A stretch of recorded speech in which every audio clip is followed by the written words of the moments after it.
Oke, selamat datang mahasiswa baru di Universitas Macung. Hari ini kita akan membicarakan tentang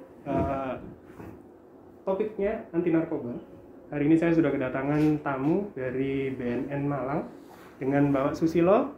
Selamat siang Pak Selamat Olu. siang Pak Susilo, matur nuwun sudah mau datang ke Universitas Macung. Siap, sama-sama. Untuk berbagi masalah anti narkoba ini ya Pak. Ya. Iya. Untuk informasi aja nih Pak Susilo, bagaimana hari ini apa aja yang akan diomongkan oleh Pak Susilo di Baik, presentasi ini? terima kasih Pak Onu. Selamat siang. Assalamualaikum warahmatullahi wabarakatuh. Salam sejahtera untuk kita semua. Yang kami hormati Bapak Rektor Universitas Macung, para dekan, para dosen, dan rekan-rekan adik-adik mahasiswa ya, Universitas Macung. Kami siang hari ini sangat mengapresiasi dan berterima kasih sekali atas undangan dari Universitas Macung, karena ini merupakan wujud kepedulian kita bersama, terutama dari lingkungan pendidikan ya, karena memang masalah narkoba ini sudah merajalela ya, tidak hanya di kalangan mahasiswa, bahkan di kalangan pelajar tingkat SMP SD pun sudah mulai ada indikasi merasuki sampai ke tingkat pendidikan dini gitu ya. Luar biasa. Ya, ini makanya hal-hal seperti ini kami sangat mengapresiasi, apalagi bagi rekan-rekan mahasiswa nanti yang akan menempuh pendidikan ya di Universitas Macung. Kami harapkan nanti bisa belajar ya, bisa mempelajari dari apa yang nanti akan kami sampaikan. Semoga nanti kedepannya kita berharap Universitas Macung ini universitas yang bebas dari narkoba gitu ya. Kemudian poin-poin mungkin pada siang hari ini akan kami sampaikan. Yang pertama ini terkait dari tupoksi BNN itu sendiri, tugas pokok fungsi dari BNN itu sendiri. Kami nanti akan kami jelaskan terkait bidang-bidang dan yang ada di BNN. Kemudian selain tugas fungsi kami akan membahas nanti juga perihal undang-undang narkotika. Setelah itu mungkin kami akan ada beberapa program seperti program rehabilitasi. Kemudian ada beberapa program yang terkait anti narkoba di tengah pandemi COVID ya, mungkin ya. Dan nanti ada beberapa yang bisa kami sampaikan ya selain itu. Ya. Jadi mungkin bisa langsung aja. Ya, terima kasih Pak Susilo. Saya langsung berikan waktunya ke Pak Susilo. Ya, terima kasih Pak Onu. Langsung saja kami akan sampaikan terkait paparan kami pada siang hari ini ya. Kami ambil judul yang utamanya adalah pengaruh dan dampak narkoba terhadap generasi muda ya, seperti itu ya. Oke, ini mungkin hanya pengenalan bagi dari kami. Saya sendiri atas nama Susilo Setiawan, lahir di Ponorogo 33 tahun yang lalu ya, seperti itu. Ini saya mulai bertugas di BNN tahun 2012 sampai sekarang. Saya menjabat terakhir Kepala Seksi B2M BNN Kota Malang sampai hari ini. Pendidikan saya S1 Psikologi Universitas Airlangga Surabaya, alamat rumah di Pakai Saji. Yang bahasan kita yang pertama seperti yang saya sampaikan di awal tadi, topiknya mengenai tupoksi ya, tugas wewenang BNN. Mungkin dari teman-teman mahasiswa masih banyak yang bertanya-tanya ya tentang BNN itu sebenarnya apa, dan apakah tugas pokoknya hampir sama, sama dengan polisian ya, mungkin seperti itu. Akan kami jelaskan di sini. Yang pertama, kami bergerak di bidang 4 pilar utama di sini. Yang pertama bidang pencegahan, kedua pemberdayaan masyarakat, 3 rehabilitasi, dan yang terakhir pemberantasan. Di pencegahan di sini, bidang pencegahan ya. Poin pertama ini kami ada program diseminasi informasi dan advokasi ya. Diseminasi informasi itu Pak Onu dan rekan-rekan mahasiswa. Jadi kami berusaha untuk memberikan informasi kepada masyarakat gitu ya, melalui semua media, baik tatap muka secara langsung seperti ini ya, ini mungkin penyuluhan ya, atau secara virtual seperti ini, atau kami bisa memanfaatkan media-media lain yang sifatnya elektronik ya, misalnya seperti media online ya. Kemudian media sosial juga kami penyuluhan juga lewat media sosial juga. Kemudian kami memanfaatkan iklan-iklan layanan masyarakat di televisi maupun radio ya. Kemudian ada beberapa videotron juga ya. Pokoknya intinya diseminasi informasi ini sifatnya adalah sosialisasi atau penyuluhan yang kami lakukan baik secara langsung tatap muka ataupun melalui media seperti itu ya. Kemudian yang kedua, kita bergerak di bidang pemberdayaan masyarakat. Ini di sini tim kami dari BNN biasanya turun langsung ke tengah-tengah masyarakat, ke lapangan ya. Oke, yang ketiga program rehabilitasi di bidang ini ya, kami memberikan pelayanan ya medis, secara medis maupun sosial bagi para pecandu narkotika seperti itu ya. Harapannya adalah supaya para pecandu ini nantinya pulih, sembuh dan kembali bisa normal seperti sebelumnya gitu ya. Dan pengobatan secara medis maupun sosial ini kalau di BNN itu sendiri ya, karena kita sudah dianggarkan dari pemerintah, maka program rehab ini gratis gitu ya, ditanggung oleh BNN. Tetapi untuk rehab ini sendiri ya, untuk yang perlu digarisbawahi, kita fokusnya bagi para mereka yang pecandu yang secara aktif ya, secara sadar diri mereka mau melaporkan sendiri gitu. Jadi seperti ini. Jadi mereka menyadari ya kalau dirinya itu sakit gitu ya. Sebenarnya pecandu itu kita anggap orang sakit ya, sebenarnya sama ya seperti orang sakit biasa gitu. Tapi lebih ke psikisnya, mentalnya mungkin ya.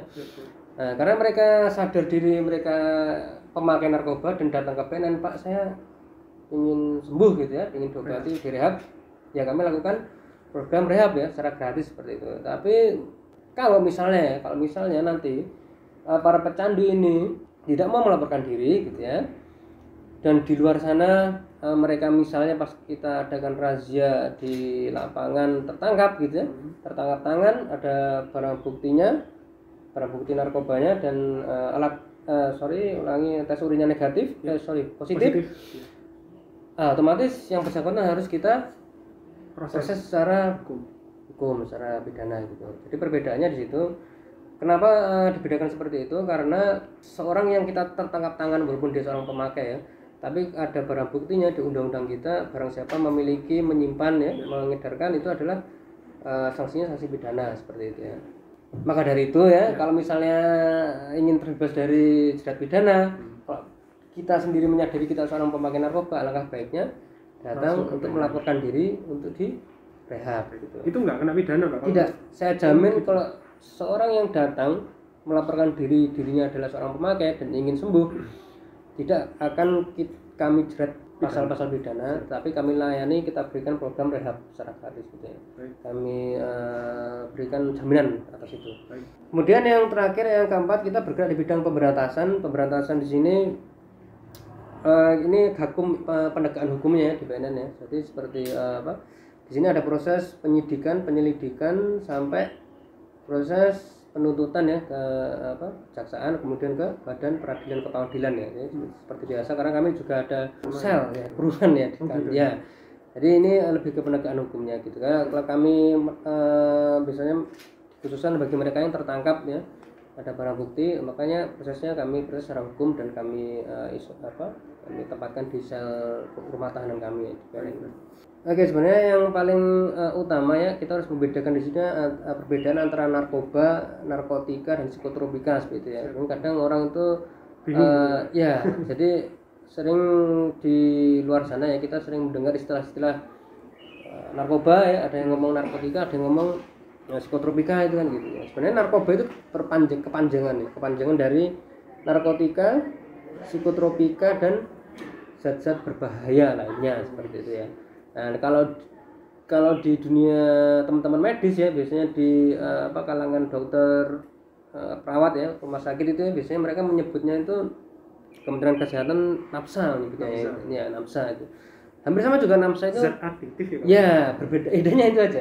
Zat aktif lainnya kalau kita biasanya di kepolisian sama BNN itu biasanya bahannya itu bahan berbahaya lainnya gitu. Sebenarnya hampir sama sih. Oke. Nah, ini yang saya jelaskan tadi ya, narkotika, psikotropika dan bahan adiktif lainnya. Kemudian apa sih perbedaannya dari ketiga unsur ini ya? Narkotika ini mungkin sudah ini lebih ke teoritis ya.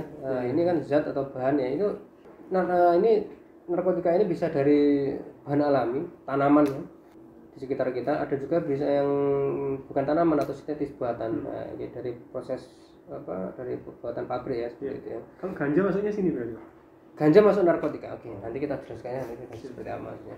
Jadi narkotika ini kita golongkan, kita bedakan lagi narkotika ini. Jadi 3 golongan ya. Golongan 1, golongan 2 dan golongan 3. Golongan 1 itu mungkin nanti masuk yang narkotika yang memberikan efek yang sangat berat gitu ya. Efek sampingnya berat dan hukumannya pun juga berat gitu. Contohnya di golongan 1 ini adalah di undang-undang kita ya, di undang-undang kita di Indonesia ini sabu, ganja, kokain, putau ya. Oke, itu masuk narkotika golongan 1 ya. Di golongan 2 itu level di bawahnya. Biasanya di situ masuk golongan 1 ini ada ekstasi juga di situ. Golongan 2 ini biasanya lebih banyak ke zat-zat psikotropika. Psikotropika itu bahan-bahan dasar pembuat narkotika gitu intinya seperti itu ya. Jadi kalau psikotropika diolah secara alami ya di para bandar ini biasanya mengolah di pabrik itu turunannya adalah narkotika. Jadi bahan dasar pembuatnya adalah psikotropika. Itu masuk di golongan 2. Dengan golongan 3 itu kita biasanya obat-obatan yang obat keras ya. Obat keras itu maksudnya biasanya dari resep dokter biasanya ada biasanya. Dan bisa gampang kita dapatkan di apotek-apotek ya, dijual bebas ya. Tapi biasanya untuk membelinya memang harus dengan resep dokter gitu ya. Biasanya yang obat keras itu biasanya kalau di kemasannya kan ada di lingkaran merah ya. Di botol atau di sasetnya itu. Betul. Lingkaran merah huruf K itu berarti dia obat keras. Tapi kalau lingkarannya hijau, warna hijau itu obat yang tidak keras ya, atau kita bisa belinya tanpa resep dokter pun bisa gitu. Nah, ini efeknya yang paling sebenarnya apa sih membedakan narkotika dengan obat lainnya? Efek sampingnya ya. Efek sampingnya itu kalau narkotika jelas dia mengganggu kesadaran, menghilangkan kesadaran ya, atau kita ngomong bahasa umumnya itu mabuk mungkin ya. Mabuk yang menghilangkan kesadaran. Nah, yang terparah adalah menimbulkan ketergantungan atau kecanduan gitu. Jadi sesuatu yang ini diulang-ulang terus gitu ya, karena menimbulkan efek euforia atau kesenangan tadi itu. Mengganggu daya pikir, daya ingat, ya, persepsi dan juga perilaku hasilnya, dan juga mengganggu kesadaran. Kalau jadi sebenarnya narkotika itu sendiri pemanfaatannya ya tidak semua, justru malah tidak semua narkotika negatif gitu ya. Justru malah sebenarnya narkotika itu dibutuhkan untuk dunia medis dan pengembangan ilmu pengetahuan atau iptek ya, untuk penelitian ya. Nah, karena yang kita sadari kalau misalnya kita sedang, contoh gampang kalau kita operasi pasti kan dokter tim medis menyuntikkan morfin untuk obat biusnya kan ya. Itu kan sebenarnya narkotika yang kita dimasukkan ke dalam tubuh kita. Tetapi karena peruntukannya sesuai ya, karena untuk medis dan untuk sesuai dengan undang-undang, maka itu diizinkan atau dilegalkan gitu. Yang jadi permasalahan narkotika itu di kalangan masyarakat kita adalah penyalahgunaannya gitu. Jadi yang mendapatkannya secara ilegal ya, belinya secara ilegal, dan penggunaannya juga berlebihan. Itu yang jadi permasalahan. Oke, sekarang terkait psikotropika yang sudah saya jelaskan tadi di awal, ini bahan pembuatan narkotika ya, yang kita gampang sekali ya kita dapatkan di apotek ya dengan resep dokter. Tapi ya, contohnya Lexotan, obat tidur, obat penenang ya, diazepam ini. Dan ini juga sedatif, ini biasanya banyak sekali kita temui di obat-obat flu ya. Batuk, obat flu itu karena ya obat penenang ya. Biasanya kalau kita setelah mengkonsumsi obat flu pilek itu ngantuk. Nah, itu masih karena pengaruh sedatif yang di dalam obat itu. Ya. Kenapa kok diperbolehkan? Ya karena sesuai peruntukannya gitu ya. Tidak ada masalah karena ini memang untuk dunia medis gitu.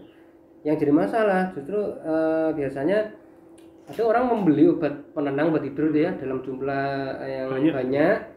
Kemudian karena dia mungkin depresi ya, atau ada masalah atau nggak bisa tidur, ditelanlah dan berkonsumsi dalam jumlah yang berlebihan. Misalnya sampai overdosis itu yang salah kan sebenarnya itu. Ya. Kalau obatnya tidak salah sebenarnya. Manusianya yang salah. Pemanfaatannya yang keliru sebenarnya gitu kan. Nah, ini tadi ya narkoba banyak bahan adiktif ini. Ya, betul. Nah, di sini ini sebenarnya ini tidak masuk di undang-undang kita, tidak masuk golongan narkotika ya, dan tidak terkena sanksi pidana juga ya, karena tidak penyalahgunaannya. Tapi memang yang lebih digaris bawahi di sini adalah kalau pemanfaatannya pemakaian terlalu banyak berlebihan itu yang akan mengganggu kesehatan ya manusia, kesehatan tubuh kita gitu ya. Di sini adalah bahan adiktif ini bahan-bahan yang bisa menimbulkan ketergantungan, kecanduan gitu. Contohnya nikotin dalam rokok. Ya. Kemudian kafein dalam kopi ya. Kafein dalam kopi itu, jadi kalau ditanya Candu. kopi itu narkoba, ya apa enggak? Iya, iya, narkoba kopi itu. Karena termasuk banyak ini. Iya. Ya. Anak aktif. Jadi kan kita menggolongkan sebenarnya apapun itu yang menimbulkan ketergantungan kan gitu. Tidak hanya ini ya, game itu sebenarnya juga menimbulkan ketergantungan kan sebenarnya. Game ya, game online ya. Iya, iya. Itu juga kecanduan juga kan sebenarnya. Iya. Sama seperti ini. Ini contoh ini cuma zat-zat yang kita temui di dalam kehidupan sehari-hari kan. Kafein dalam kopi ya. Minuman beralkohol jelas. Nah, ini yang mungkin agak aneh ya, thinner, bensin, spiritus ya. Kenapa itu, Pak? Ini ternyata itu banyak sekali di masyarakat kita yang kita temui ya, terutama di usia-usia anak-anak SD, SMP, pelajar itu ya. Oh iya. Mereka dihirup ya ini. Ya, Jadi, ya, thinner, bensin, lem itu ya. Maksudnya langsung dihirup. Ya, jadi ya ini bukan contoh ya, tapi edukasi saja ya. Mungkin jadi mereka lem tuh ya, lem Espartan. Yang tersebut merek apa ya? iPhone, Fox ini, Raja Wali ini murah, harganya cuma Rp4.000 itu. Kemudian lem itu bisa ditaruh di plastik ya, atau mungkin di dalam bajunya gitu. Baju gitu ya. Terus dihirup seperti ini ya. Nah, itu dihirup seperti ini. Sama kayak thinner bensin juga. Saya tidak menyuruh untuk menghirup di bensin. Tapi kalau memang aromanya kuat memang. Ya, itu menimbulkan aromanya kuat, dan kalau secara intensitas kita sering melakukan itu bisa berakibat mabuk gitu. Ya, mabuk. Efeknya mabuk, kecanduan ya. Saya juga ya itu ya, masyarakat kita ini ya sangat kreatif sekali. Lah, luar biasa. Karena mungkin membeli narkotika sabu atau mahal kan. Iya. Larinya ke sini. Kafein dalam kopi. Saya setiap hari kopi ya. Jadi kecanduan juga sih. Betul. Tapi tadi yang perlu digarisbawahi itu tadi kan tidak terkena pasal ya, ini sebenarnya tidak ada masalah ya, tapi ini mungkin sudah diatur di undang-undang. Seperti contohnya peredaran rokok, minuman beralkohol kan. Sebenarnya kan itu memang dilegalkan gitu ya, sesuai dengan mereka karena ada cukai pajaknya ya. Yang jadi permasalahan adalah jenis-jenis alkohol maupun rokok yang tidak ada cukainya, izin edarnya itu ya. Itu yang sebenarnya yang dimasalahkan itu kan. Ya kalau ada izin edarnya berarti kan sudah legal. Ya sudah bayar pajak dan sudah diizinkan untuk beredar. Siap. Nah, kemarin yang jadi polemik lem ini sebenarnya kan orang kalau toko jual ya, pedagang jual kan nggak ada salah jual lem. Nah, iya. Yang salah kan dia nggak tahu anak ini beli lem nanti buat dia. Nah, mungkin ini lebih harus ke edukasinya ke orang tua mungkin ya, ke anak-anak sekolah itu ya. Dan mungkin lebih kemarin kita sasar kalau bisa di perda ya, peraturan daerah itu disebutkan di situ nanti untuk khusus lem ini bagi yang membeli lem ya dengan jenis ini kalau bisa yang sudah usia ya usianya sudah dewasa. Kalau masih di bawah umur jangan, tidak dibolehkan kan pedagang kan pasti akan menaati kalau sudah ada perdanya. Kalau dia yang tidak menaati, dia yang dikenakan sanksi kan gitu. Nah, ini mungkin caranya seperti itu ya, advokasinya seperti itu. Sekarang efeknya, jadi dari semua narkoba ya, narkotika, psikotropika dan bahan adiktif tadi itu mempunyai 3 efek besar di sini. Yang pertama depresan, kedua stimulan, yang ketiga halusinasi atau halusinogen ya. Depresan di sini pada intinya ya, depresan itu menimbulkan efek yang stimulan ya, atau melipat gandakan energi. Doping ya, seperti doping gitu ya, obat doping itu. Berarti setiap dia mengkonsumsi narkoba jenis ini, pasti dirinya akan merasa kuat gitu ya. Melipat ganda gitu energinya ya. Bahkan dia mau lembur, mau tidak tidur 2-3 hari kuat, nggak ada masalah gitu ya. Nah, ini contoh-contohnya di sini adalah yang depresan yang saya jelaskan tadi stimulan tadi contohnya di sini sabu, ekstasi ya, kafein, kokain. Jadi setelah mengkonsumsi narkoba jenis ini ya aneh. Dan ini obat doping juga biasanya dimanfaatkan yang mayoritas para entertain artis ya. Artis kemudian atlet juga ya. Biasanya kan mereka butuh doping supaya kuat gitu Pak. Ya, supaya ini stimulan nih biasanya ini. Karena kenapa artis kita banyak terseret narkoba karena ya mungkin dari jam itu ya, jam kerjanya itu ya mungkin yang menuntut harus tenaganya berlebih gitu mungkin ya. Nah, itu stimulan. Kemudian yang efek kedua depresan ini kebalikan dari stimulan, dia menimbulkan efek yang menenangkan gitu ya, atau menekan sistem saraf. Kalau tadi itu melipat gandakan energi, ini justru membuat jadi capek gitu ya. Ya jadi santai gitu ya, relax Relax. slow gitu ya, santai di pantai gitu. Ini efeknya depression seperti itu. Jadi Siap. apa ya contohnya ya ini morfin ya, morfin kan jelas ya Ya, obat betul. ini ya, obat bius ya, obat tidur, heroin, ya, sedatif tadi obat penenang tadi kan. Betul. Nah ini menimbulkan efek relaksasi tidur ya, bukan sampai tidak sadarkan diri gitu ya, karena dia saking rileksnya ya. Nah, ya. Yang ketiga ini efek halusinasi atau halusinogen. Nah ini yang ini biasanya ini efek-efek yang menimbulkan halusinasi ini ganja itu ya, ganja. Iya. Kemudian ada dulu itu namanya LSD itu zaman 2 tahun yang lalu kan.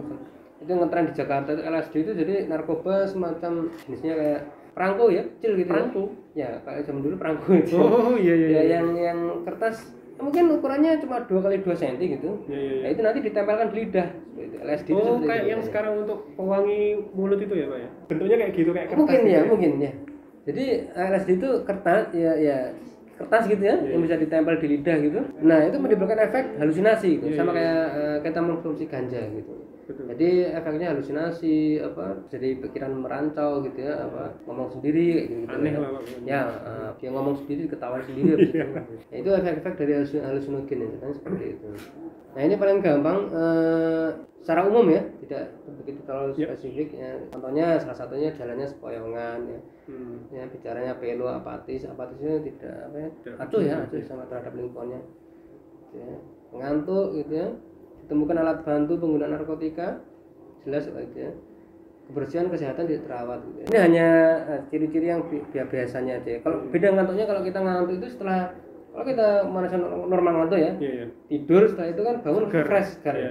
Kalau mereka itu ngantuk terus gitu. Nah, itu masalahnya. Hidupnya ngantuk terus ini. Ya, itu yang mungkin yang perlu dicurigai seperti itu. Siap. Kemudian yang kebersihan kesehatan tidak terawat ya, karena ini dari yang kita amati ya, dari pasien rehab itu ternyata mereka itu para pengguna narkotik ya, khususnya sabu di sini, sabu dan putau ya, itu anti air ya gitu ya. Anti air ya, atau apa ya? Oh iya.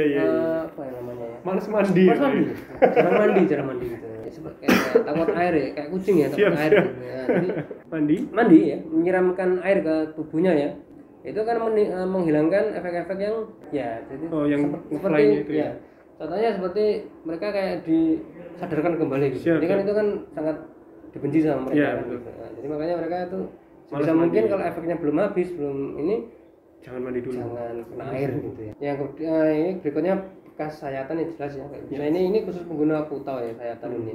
Karena zaman dulu itu, sekarang nggak terlalu ngetren ya. Karena dulu itu obatnya mahal, susah didapat ya. Maka pengguna ini ini ya darahnya ya, menghisap darahnya sendiri gitu. Karena kan narkoba kalau kita dikonsumsi tubuh akan mengalir aliran darah ya.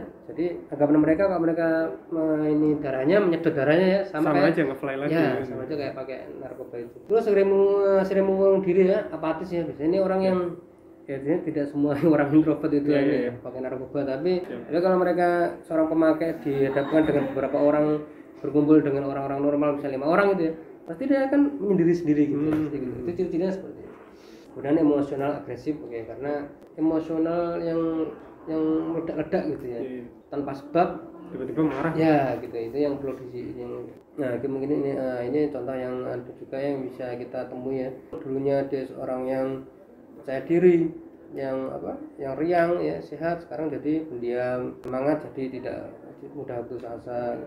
Pengguna narkoba itu sudah bisa dipastikan pasti sangat boros sekali gitu, karena harga narkoba itu kan tidak murah ya. Bahkan kalau misalnya mereka tidak punya uang ya, akan dengan segala cara gitu ya. Bahkan kriminal mencuri pun sebenarnya mencuri tujuannya bukan untuk hidup ya, untuk beli narkoba. Luar biasa ya seperti itu. Jadi sudah seperti itu. Kalau sudah kecanduannya sudah berat itu ya. Sistemnya barter deh. Ya, itu memang seperti itu yang sudah yang parah ya, sudah parah sekali itu. Siap. Nah, ini pengertian adiksi ya. Adiksi di sini ini masih terkait dengan rehab. Adiksi ini penyakit juga sebenarnya sama. Itu penyakit karena kecanduan narkotika ya. Ini menyerang fungsi otak dan sifatnya kronis. Jadi kadang orang tidak menyadari kalau orang pakai narkoba itu kadang dirinya tidak sadar kalau dirinya sakit gitu. Iya, betul. Dikiranya sakitnya sakit jantung, sakit stroke gitu ya, itu namanya sakit ya. Tapi sebenarnya mereka juga sakit gitu ya. Siap. Karena sakitnya sakit kecanduan, dan orang kecanduan narkotik ini tidak bisa sembuh. Kita sebutnya tidak sembuh tapi pulih gitu. Iya. Kenapa pulih? Karena suatu waktu nanti pasti dia akan bakal Mencoba lagi untuk ya namanya sugesti. Keinginan pakainya itu akan ada terus umur hidupnya dia. Jadi seseorang yang pernah merasakan enaknya narkoba, enaknya apa ya? Nyamannya dia pakai narkoba gitu ya. Begitu sudah kena saraf di otaknya dia pasti akan mengenali gitu kan, akan terekam terus. Jadi itu tidak bisa dihilangkan. Memori akan ada terus. Betul. Nah, jadi semacam itu nggak bisa dihilangin narkoba itu. Yang ada hanya bisa dikontrol gitu. Ya, dikontrol, ditahan ya. Itu makanya kita sebut pulih gitu. Sewaktu-waktu kalau dia down lagi bakal bisa kambuh lagi dan tidak bisa disembuhkan ya. Melainkan hanya bisa dipulihkan. Jadi tahapannya ya, saya ulangi lagi, tahapannya yang paling awal itu adalah coba-coba atau coba pakai. Kemudian levelnya naik menjadi rekreasional atau sosial ya. Ini yang kalau dia sudah coba pakai tapi diulang-ulang, nah, akhirnya dia ngumpul-ngumpul sama temennya, pakailah ya seminggu sekali, weekend gitu biasanya. Nah kalau ini terus diulangi, levelnya naik lagi jadi situasional. Yang dulunya awalnya sama temennya pakainya, sekarang walaupun sendiri pun dia akhirnya pengen juga gitu. Karena misalnya ada masalah depresi misalnya, ada masalah kecewa gitu misalnya. Nah kalau ini sering dilakukan terus, maka levelnya akan naik lagi menjadi intensif ya. Kalau sudah intensif ini biasanya sudah periodik ya, sudah seminggu 2 kali, seminggu sekali, seminggu 3 kali sudah seperti itu ya. Nah kalau terus-terusan nggak di stop, maka yang paling berat levelnya sudah ketergantungan. Kecanduan ini biasanya udah setiap hari ya, nggak bisa enggak ini tidak hari tanpa narkoba gitu ini. Mungkin bahkan sehari mungkin bisa sampai 2-3 kali pakainya sehari. Oke, ini mungkin sekilas saja dampak fisik, sosial maupun psikisnya bagi pengguna narkotik itu.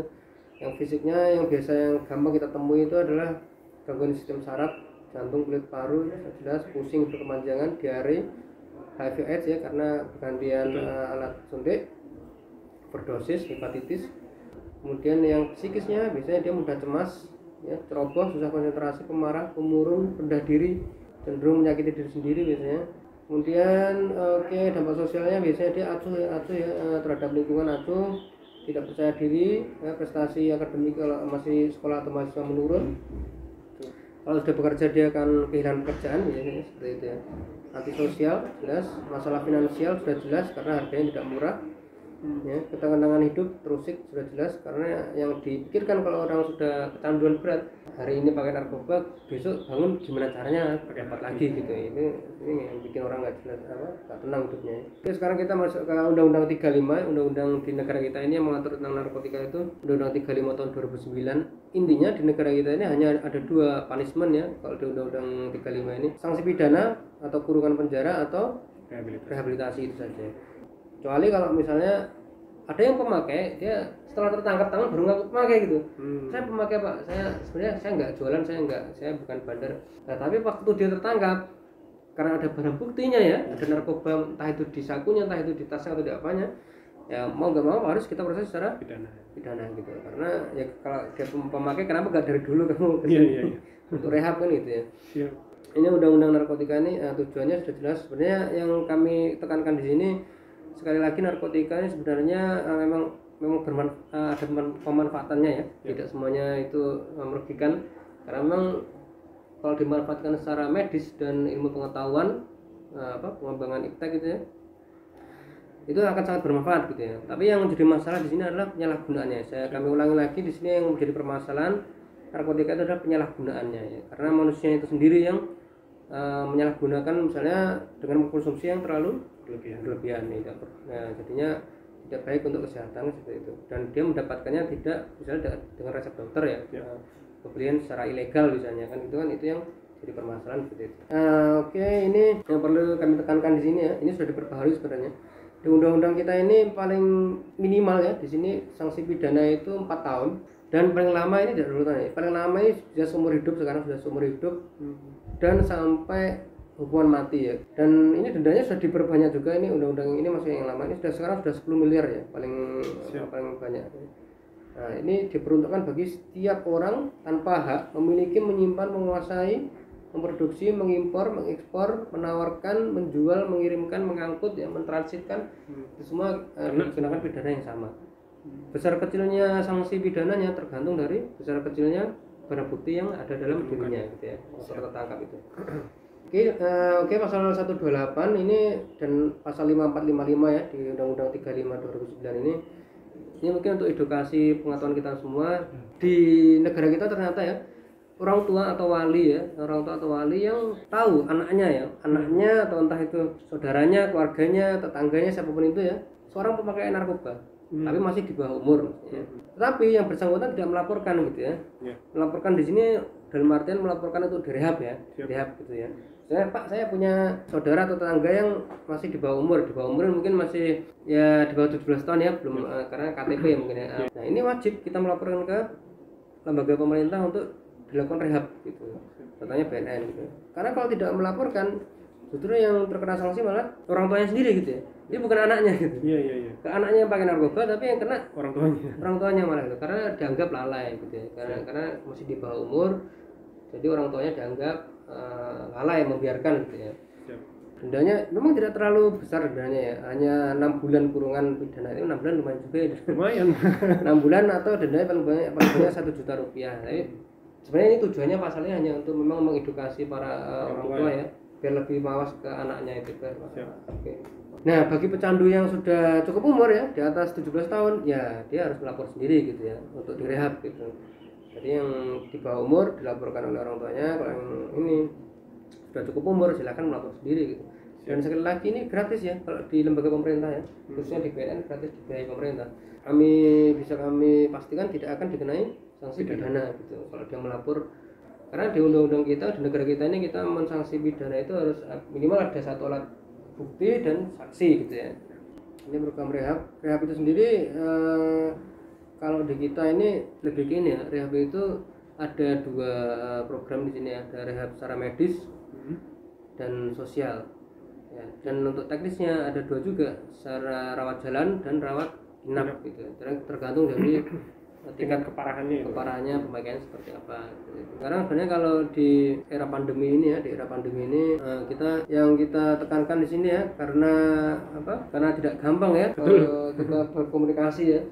Nah, biasanya kita ini lebih ke kampanye hidup 100% namanya kalau di BNN itu. Apa itu? 100% sadar, sehat, produktif dan bahagia tanpa narkoba. Seperti itu. Itu moto kami seperti itu sebenarnya. Nah, ini selalu kita tekankan ya. Nah, ini mungkin terakhir dari kesimpulan dari semuanya, kenapa narkoba di Indonesia ini menjadi tidak pernah ada habisnya seperti itu ya. Sudah kita berantas ya, sudah kita musnahkan, tapi selalu muncul itu. Ternyata gambaran permasalahan yang utama ya. Yang pertama itu adalah masalah geografis. Di negara kita ini negara yang sangat luas, perbatasan darat laut ya, itu dijadikan jalur untuk masuknya narkoba. Mayoritas narkoba yang beredar di negara kita ini adalah produksinya dari luar negeri. Jadi ya ada beberapa yang kita produksi dalam negeri juga ada, tapi kebanyakan bandar ini malah mengimpor dari luar gitu ya. Yang sering ini biasanya dari Tiongkok, kemudian Malaysia ya, negara tetangga kita Malaysia, Singapura itu masuk ke sini jalurnya. Yang dari Timur Tengah biasanya Iran gitu ya. Afrika Barat juga banyak. Kemudian yang jalur selatan ini jalur dari Australia gitu maksudnya. Ya, karena kita pulau-pulau ya, jadi banyak sekali celah-celah yang bisa dimasuki. Itu yang jumlah aparat kita di setiap perbatasan masih sangat sedikit gitu, tidak sepadan. Yang kedua, penduduk Indonesia sangat besar sekali, 260 juta jiwa ya, ternyata ini jadikan pasar potensial ya. Jadi mereka produksi di sana, jualnya di sini, pasarnya di sini gitu. Luar biasa. Nah, yang jadi permasalahan ternyata masyarakat kita ini mau ya gitu, maksudnya kecenderungan masyarakat itu malah melindungi gitu ya. Jadi permasalahan itu. Jadi apakah mereka diuntungkan secara finansial mungkin ya, atau secara ekonomis mungkin lebih diuntungkan, saya kurang tahu seperti apa. Tapi memang masih kesadaran masyarakat Indonesia masih sangat rendah untuk melapor. Iya, justru mereka malah mengcover gitu ya, membackup para sindikat ini malah seperti itu. Karena mungkin diuntungkan secara ekonomisnya ya, mungkin di situ jadikan kurir atau gitu. Mungkin itu aja Pak Onu yang bisa kami sampaikan ya. Siap. Terima kasih banyak Bapak Susilo atas pemaparannya. Sekali lagi terima kasih Bapak Susilo. Terima kasih Pak Onu. Selamat siang. Oke, untuk kalian mahasiswa Universitas Macung, setelah kalian menonton video ini, kalian harus mengerjakan satu tugas, yaitu membuat video selama 1 menit yang memiliki topik videonya adalah apa yang akan kamu lakukan kalau orang terdekatmu menggunakan narkoba. Oke? Silakan diposting nanti di Instagram, bisa lewat TikTok, bisa. Pokoknya videonya 1 menit aja, ya. Jangan lupa dikerjakan untuk tugas MCF.